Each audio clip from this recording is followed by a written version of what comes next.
And we're recording. What are we talking about? Spielberg. Bro, fucking... We gotta take a shot, too.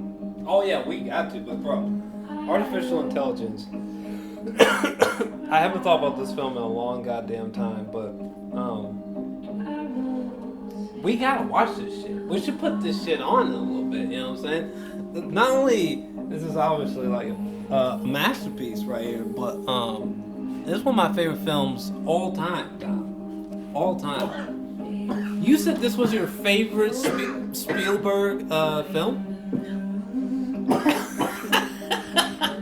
It's fuck. I just said something flippant. Okay. I just said something flippant a few minutes ago. I was like, yo, this might be fucking Spielberg's, because I haven't seen it in a while, and I love the movie to pieces. And I was like, Jesus Christ. And I saw Ari Aster talking about it, geeking out about it. It made me reflect, and then we just happened to be talking about it. I was like, oh my god, like this could be the one. This could be Spielberg's best film. The ending of this movie. By the way, there's gonna be spoilers about artificial intelligence, obviously. Clearly. The ravishing packs. But is artificial intelligence your favorite Spielberg film? Is that the one? I have to say this. It's my favorite Spielberg film. Your favorite? Without a shadow of a doubt. Bro. No shadow of a doubt at all. Bro. I remember when I first seen that goddamn movie. You know when I first seen that movie at? I seen that movie at my mom's beauty shop as a kid. Just there. And I was just like, it was just on for some reason. I don't know why it was on. I don't know if they had HBO, Cinemax, or something like that, but it was just on. Yeah. And that was kind of it. It became like that Bicentennial Man, Where Dreams May Come type of blend. Yeah, Bicentennial Man is like his favorite movie all time. Yeah, right. By the way, I've never really done a podcast, We should do more. you know, in this way. Definitely Yeah. do more. And, Can you guys hear the vodka? Can you guys hear that? Anyway, but anyway, what the fuck were we just blabbering about? Oh, my boy Spielberg, artificial intelligence. I was just thinking about the cinematography, and I was just thinking about the sequence with the moon, and then you realize it's like this weird fake moon, and like the concrete lions, and going to the edge of the world, or whatever the fuck it was, right? That movie just, it's Spielberg, it was just like peak Spielberg, like peak cinema. Fuck, and he still had it. He still had it, you know? He was still peaking, you know? you think he's done now? Minority Report, well, I kind of do, yes. But, I mean, for God's sakes, we're talking like top 3, top 2 best filmmakers breathing on the planet, all right? Spielberg, but... I think... For me, I do think he sort of reaches in, but who gives a fuck? I mean, he's fucking... Okay, look. For fuck's sake, I was almost about to say Minority Report might be my favorite Spielberg film. No. I've seen Minority Report literally maybe more than any Spielberg film. That's not even a hard Hard decision for me. You know why? Because I watched both of those movies so many fucking times. I love Minority Report. Amazing. I think it's so underrated. I love Minority Report like a lost aunt. That swimming pool. I'm about to pour some of this. The swimming pool sequence. Where he loses, I guess. Oh, for fuck's sake! If you came here, there's gonna be spoilers, right? It's because but the scene where he loses his son at the swimming pool in Minority Report, like, bro, it just the way that was shot, it literally felt like this like immersive memory that was just so emotive and so like memorable. That's one of the most memorable film scenes I've ever watched. The pool scene? Actually, yeah. The music, how hypnotic it is. See, I gotta, as many times as I watched that beautiful it movie, I haven't rewatched it within the last God, 5 so, years. It's so good, man. Within the last, so not even the last 5 years. It's probably been longer than that since I watched that. AI, Bro. probably the same thing. It's probably been just as long. Careful film, man. I probably, wait, let me go ahead and look up here real quick. No. You got it up there? Minority Report? My fucking man. My Minority fucking Report. man. purchased. Yeah, that's a great one. But I thought it was so hard that the disc, the DVD version of the disc fell out. Yeah. But I love those movies. I have to go back and revisit both of them for sure. I haven't seen Minority Report in a good. God, Just some background noise. But I just thought for a second, like, what if AI is his best movie? Because seriously, that ending, it's just one of the most chilling, beautiful, bonkers endings to any movie it's almost ever. like it's like one of those films of like you reach the end of existence. And shout out to my boy Ari Aster for geeking out about the ending of AI. I forgot how great it was myself. Gee, it's been a long time since I've seen it, but back then I used to rewatch it all the time. The ending of that movie is like I can't even explain how much it touches me, like how much that influenced my dreams. Well, first off, you saying that what led that one to being your favorite? My Spielberg? favorite because of like moments we're talking about, like moments that go beyond like the limits of just like the cinema portraying an end of something, but after the end, they're saying that it was something after the end. Yeah. It was a way of showing that the journey that he had ended, but there was like this strange, bittersweet climax to it. I like the song. Right. But it was like this, like death, but not death. It was like entering a gateway of all this pain and from pain and suffering. Even though he wasn't supposed to really feel that. I don't know. Did he? Did he feel pain and suffering? Or did he just have this obsession? Or was that obsession something programmed? Or was that something that developed in his consciousness that was, he's not supposed to have a consciousness? You're talking about like the love for his mother. Yeah, was that something that was already programmed him to be, it was already programmed for him to do that? And, cause remember he knew about the peacock looking thing, the bird on the building? Mm-hmm. And he kept trying to he kept drawing it through the movie? Yeah. Was that accidental? Or was that something like when you're a baby and let's say you're going to the hospital and you remember seeing a cinnamon toast crunch box? Right. And forever after that, when you see cinnamon toast crunch, as you're growing up forever, you get this weird feeling of being like pushed every time you see it. You don't know why. You're just like, why do I have that feeling when I see cinnamon toast crunch? You don't know why. Well, that was why. Like that same analogy is why he kept saying all that shit, and he was always drawing it. But he's supposed to be a robot. He's supposed to be a robot that you fucking open him up. He's fucking a microwave. He's a microwave. I mean, Sorry, but no, but the ending, just the aliens, right? Remember what the fuck? I love the movie so much. When they flash forward, so Spielberg did something ungodly. Like he flashed forward 1,000 years or some shit. Exactly. And remember, it showed like you're just seeing these ice sheets, right, covered in snow, and like this one ship, and it's alien. It's flying. It's and the fucking thing is flying through those layers of these giant cliffs of ice and rock, and she's like, what the fuck? And there's a Grand Canyon in Antarctica or some shit. I was like, what the fuck is going on? All these caverns and these caves and all these aliens working on shit and all these machines, and then it just Steven Spielberg went full the fuck out with AI. see It's freaking me out because I haven't seen it in so long. And it's I forgot how much I love that movie. That could potentially be Spielberg's best film. The way they're exploring Earth is the way that we would renovate a mall or renovate a old Burger King. That's what they're doing to Earth, basically. Probably. And they found this working alive being. Oh my god! Yeah. They just suddenly stumble across this fucking being. Well, the last thing he was doing was he went to the ferry, right, for a wish. Yeah, the ferry. Yeah, the ferry at the bottom of the sea. He went to the bottom of the sea. This dude went to that's a fairy tale right there. This dude went to the bottom of the sea to see this ferry. Oh, man, that haunted me. That scene. It just. We ain't got nothing but water, do we? Nope, that's it. Well, yeah, you're right. Yeah, we got none, but we got nothing but water. Listen, sometimes water's good for the motherfucking soul. Podcasts are cool. You know what podcasts are cool? I think this is my first legitimate podcast. Podcasts are. Because If it's your first one, toast to that. it's my first one. The first podcast. And it's about Spielberg, which makes me feel good. I don't know if we can get this sound. Oh, we probably will. Yeah. Spielberg. Did you guys hear that? That was like They heard the classic on toast? whatever is it?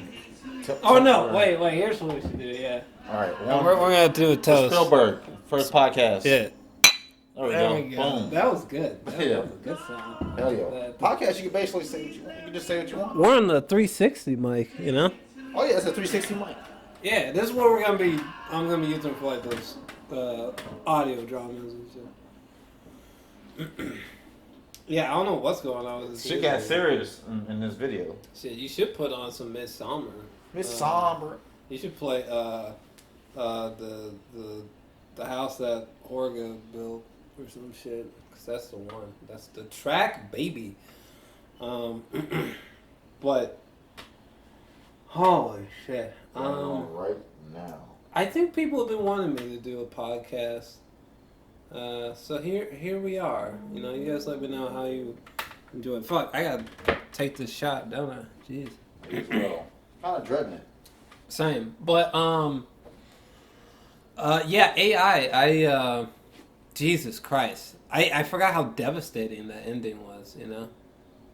Especially when you see that this boy has been frozen in time for something that's not real or ever. He wasn't frozen for Captain America's time.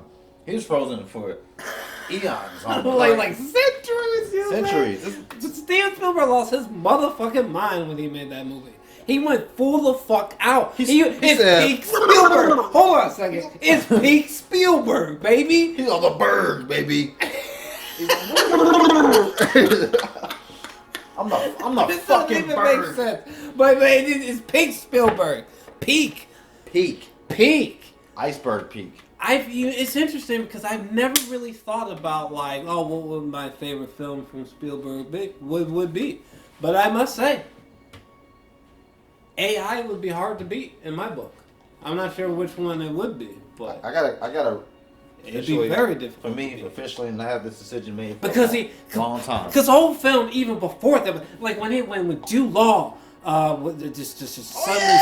he just suddenly spoke to the boy, and it was this huge monologue about the back and forth between man and machine. How machines are gonna outlast man, and I was just.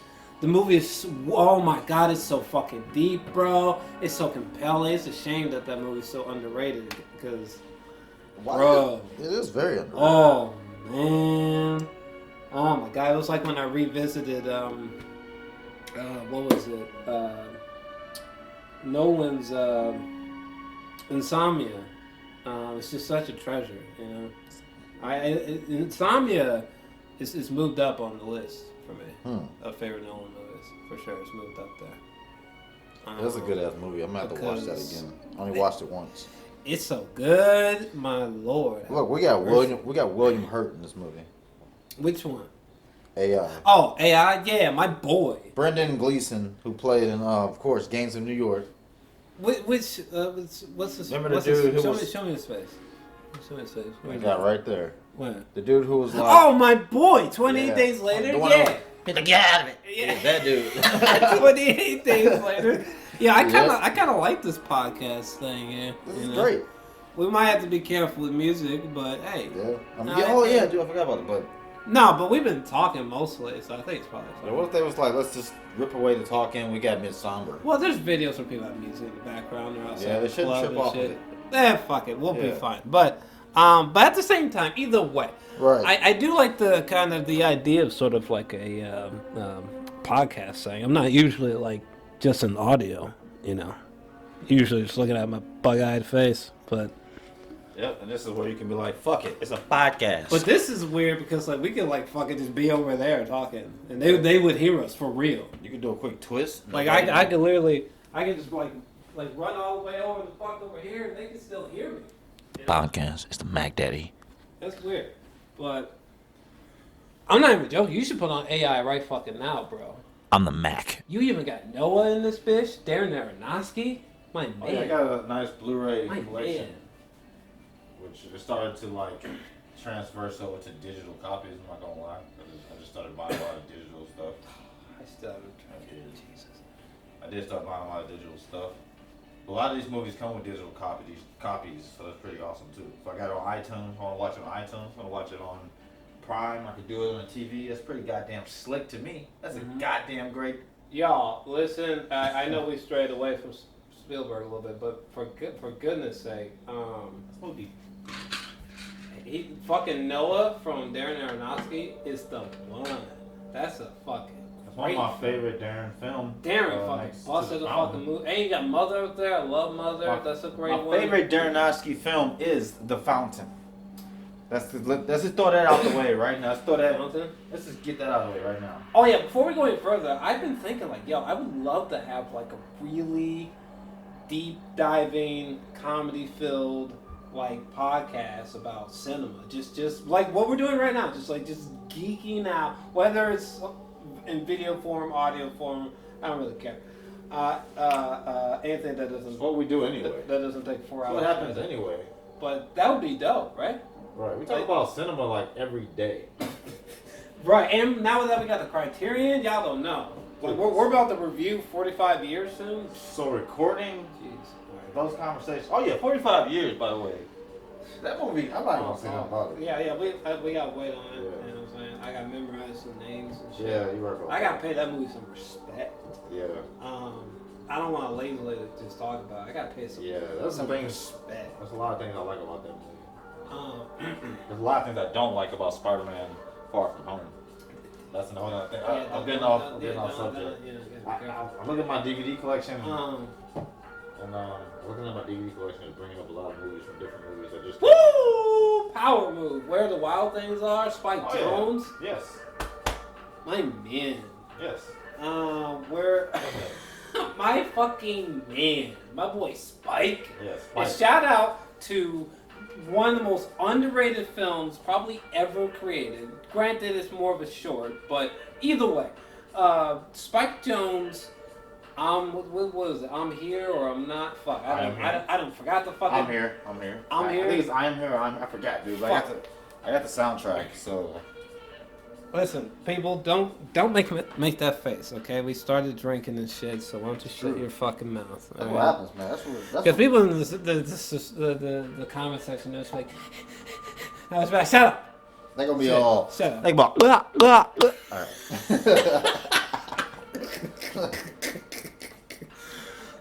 What?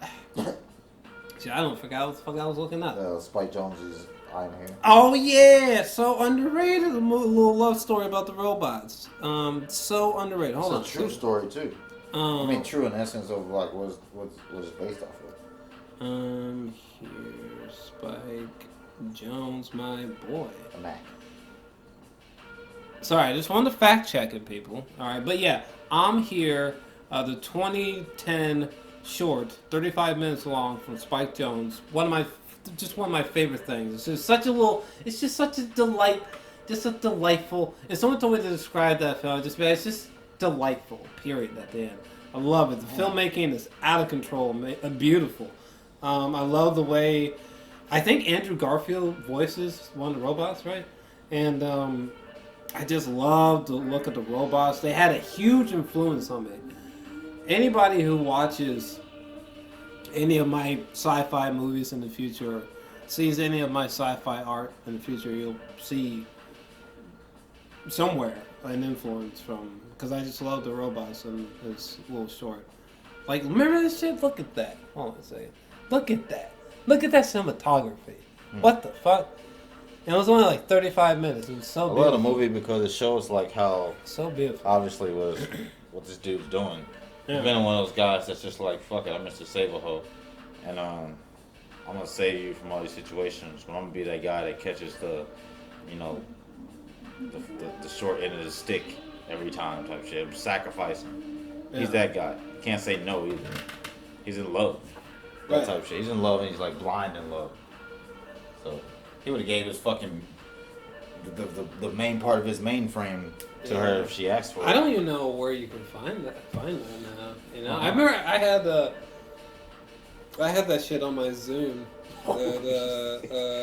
You guys remember those? The Zune. Shit, those things were amazing. Though. I had the Zune 120. I want to make a video, like a miniature documentary, like 18 minutes or something about like the Zune 120 and how much I fucking loved it.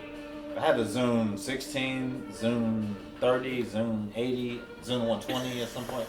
I went through them all. Loved them. All the iPods, iPhones. So far, I'm not gonna get to that. That's a whole other story. But the Zune, that was a thing that I was like, when I first seen that damn thing back in the day, I was like, man, I gotta get one of those bricks, big old bricks back then. Play your music on it, man. I was like, fuck the iPod. I wasn't a fan of Apple back then. What was that, Peach box? Peach Rocket. You want another? It's very clean. You have at it. Very nice. Very clean. Very nice. Very clean. I'm Greg Kinnear. All right. But man, it made me happy that people got to hear about Spike's film. I love Spike so much. That's really cool. You got Where the Wild Things are.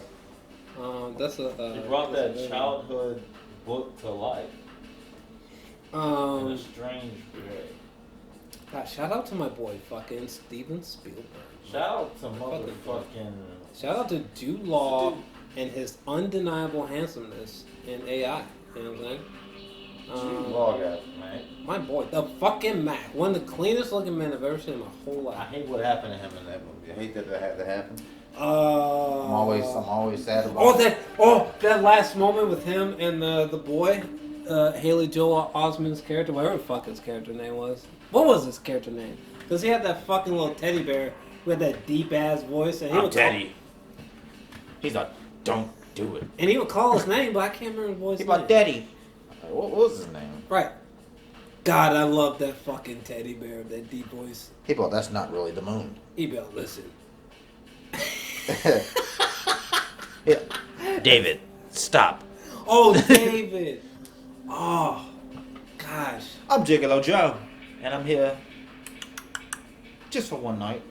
Okay, you get one night to open your. That's basically what he was doing. Very much. That was his life. Living life. He was a slick ass. Slick man. Slick ass. Tap his wrist. He played some music real quick. Tap his wrist 3 times. Like, quick song. Quick song. We got it. I'm the law. We got it on the Mac. But I fucking forgot what I was supposed to say after that. Well, you got some peaks. Dude, do you know Robin Williams was in that movie? Which one? Huh? Which one? Did you know Robin Williams was in Artificial Intelligence? What are you talking about? Yes. Where? He was that robot for like 1 second. Remember? I knew that was fucking him. What he are was you that. talking He was that. Remember where they were like going through like the pile of basically like trashed robots that they just piled up in this waste field of robots, and they were picking up parts to put on themselves. And it was like.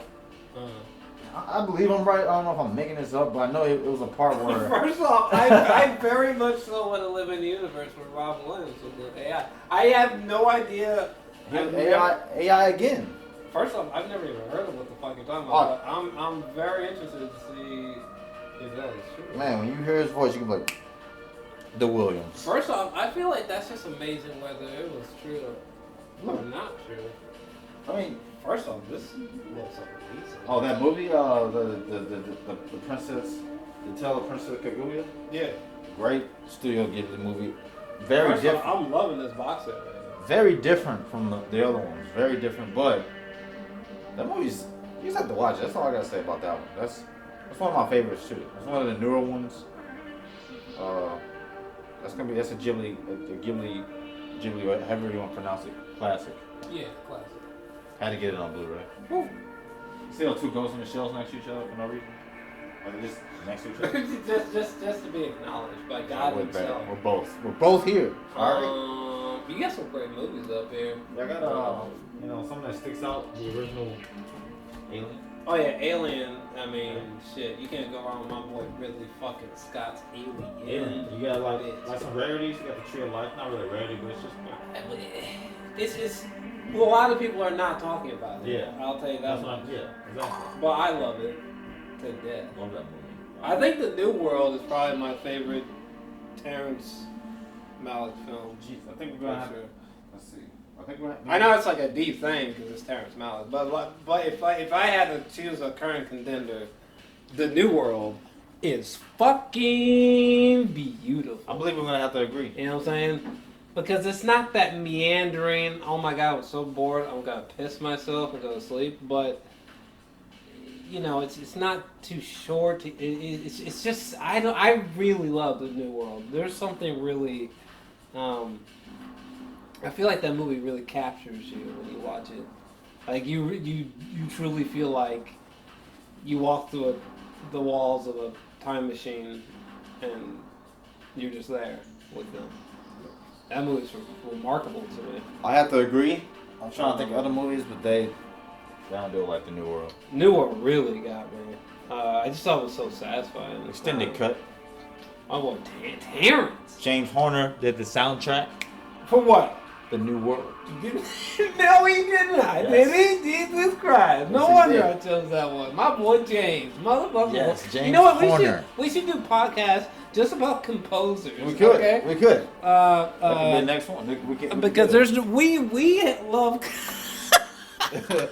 This is so funny. We love composers like the way that people love fucking baseball teams Yes. and shit. Hans Zimmer. That's hilarious. James Horner. Oh my god, that's so Fucking dude, I funny. can't even. There's so many of them that I love. There's so many people that got their signature sounds in these fucking movies. Like, Yeah. of course, Hans Zimmer, but Interstellar was something different, man.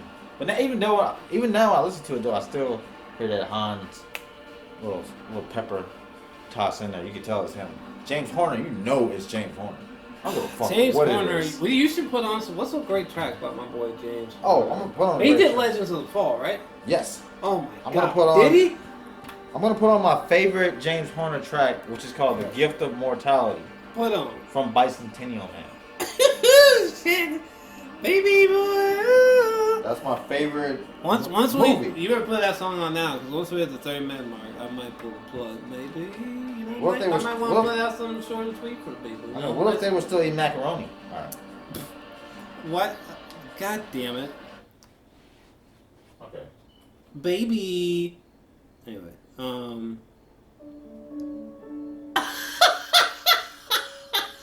It's actually one of my top. If I had my, you should have saw the smile that just came on my cousin's face. This nigga playing this Dude, goddamn this song- You know how many goddamn. Obviously, I have to keep talking because of copyright shit. But still, this song for real is like maybe this motherfucker's favorite song.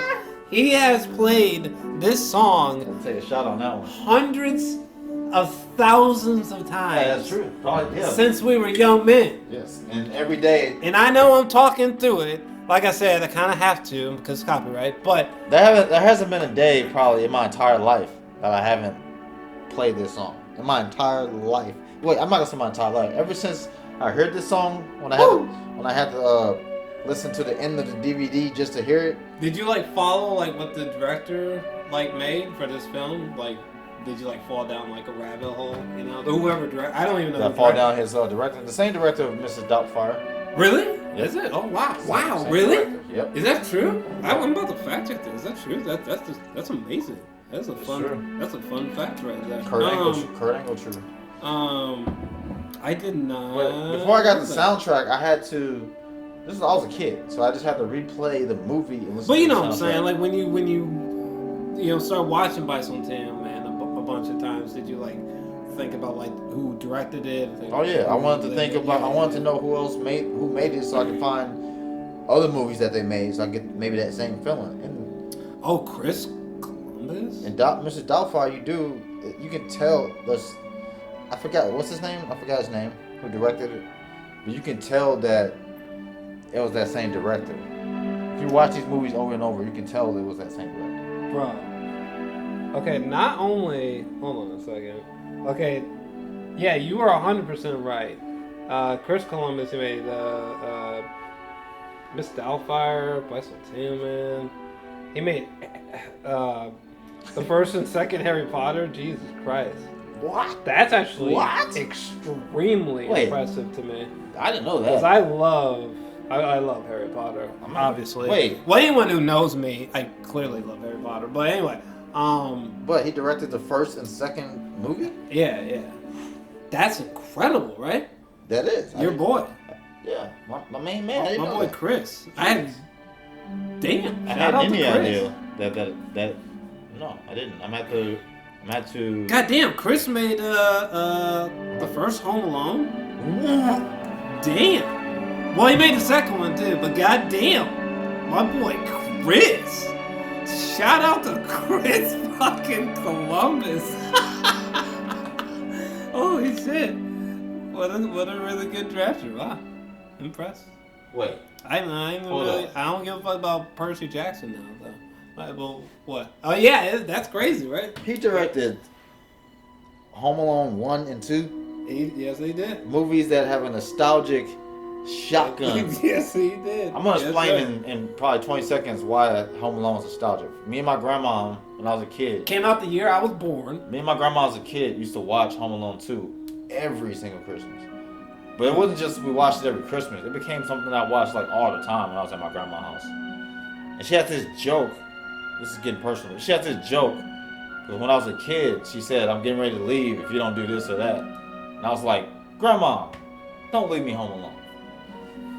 I didn't say it like that, but basically that's what I said. I said the movie title because I didn't want to be left home alone like Macaulay Culkin in fucking Home Alone. And that's why I said it. To this day, she brings that up and laughs about it. To this fucking day. Got a shout out, man. But that, it connects because that has that nostalgic memory. And this is the moment in history. I'm just finding out that same movie has the same director of my favorite movie, Bicentennial Man, which has a connection Ooh, the to Bible. my subconscious. Oh, You know what I'm saying? no, I feel you. Thanos. But I can't believe Chris did all that. no, I didn't know he did that. I love how we're just like The music in the background made it worse. we're literally just like complimenting fucking Chris Columbus listening to fucking Does Chris Bicentennial Columbus Man. have a video of him being complimented like that? I don't know, but it's very deserved because I fucking, you know how much I love Home Alone. At least the first one, shit. The headline to this, whatever it is, it's not gonna say it's just Spielberg. You have to add some tags on there. Or something. I don't know. I don't Or know what the just fuck just a it's called. conversation. But shit, I forgot what the fuck I was gonna say. Talking about Chris. Yeah, giving them love. Those Shout are out great to movies. him. Just the movies we just named. Bicentennial Man, of course, first for me. Mrs. Doubtfire, then both two Home Alones. Yeah, that's pretty crispy. You might get fucking totally blocked for that one. Nah, not for my boy James. It seemed like Andrew Martin in the screen started like playing the music louder. He was like, he's like, raise up the noise. Okay. But yeah. We just had a great moment on this podcast right now. Cause I just had a realization that my favorite movie, the director of my favorite movie directed another movie that has a nostalgic piece Oh yeah. in my memory. We'll be back.